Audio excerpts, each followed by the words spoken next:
আসসালামু আলাইকুম। আমি শেখ মোহাম্মদ জাফরান রাজু। আমার সাথে আমার ছোট ভাই, নাম কর। রাফি কি রাফি? রাফিউল ইসলাম রাফিউল ইসলাম রাফি, দেশের বাড়ি নোয়াখালী, রাজশাহী। তো আমরা দুই ভাই মিলা বের হয়েছিলাম গরু কেনার জন্য। তো রাস্তার যে পরিস্থিতি এই যে দেখতেছেন, তো রাস্তার যে পরিস্থিতি আর বাসে যে জ্যাম, কখনো সম্ভব না যাওয়া। পাগল হয়ে গেছি, 3 ঘন্টা দাঁড়ায় ছিলাম। লাস্টে না পারতে না পারতে এই পিক আপটা ভাড়া করবো, যেহেতু আমার গরু নিয়ে আসতেই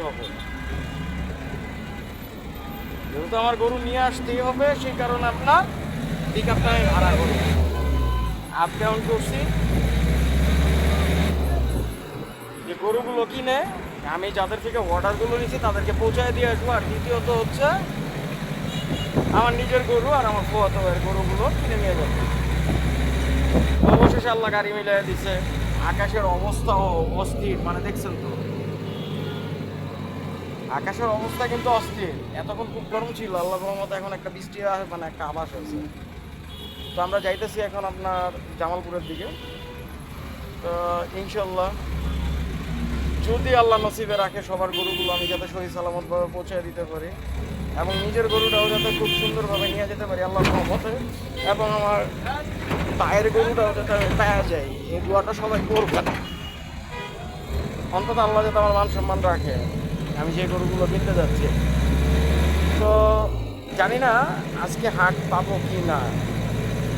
যদি হাট পাই আজকে, মানে আমি আমি যত সম্ভাবনা যে হাট পাওয়া যাবে। এখন আমরা আজকে অলরেডি আপনার ময়মনসিংহ অলরেডি পার হয়ে গেছি আমরা। তো আশা করি যে আমরা আইসা পড়বো, পাওয়া যাবো হাট। যাইতে আর সম্ভবত 1 ঘন্টার মতন লাগবে। তো দোয়া করবেন সবাই। বাকি ভিডিও আপনাদেরকে দেখাবো হাটে যে, যতক্ষণের জন্যই পাই হাট কিনতে পারি বা না পারি আপনাদেরকে গরুর দামগুলো জানাবো। আসসালামু আলাইকুম।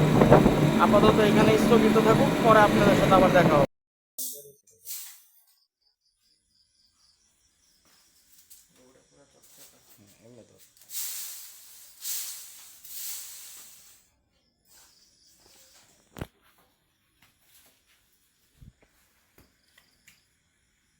চাপ অন্তত তাই বসে।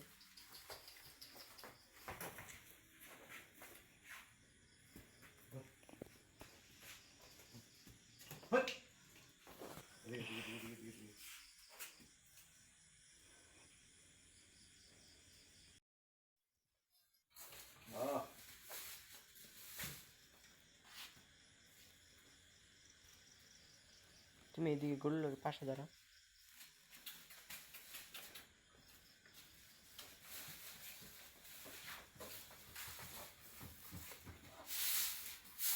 তুমি কেমনে করতেছ? স্যার লাইট ধরো না।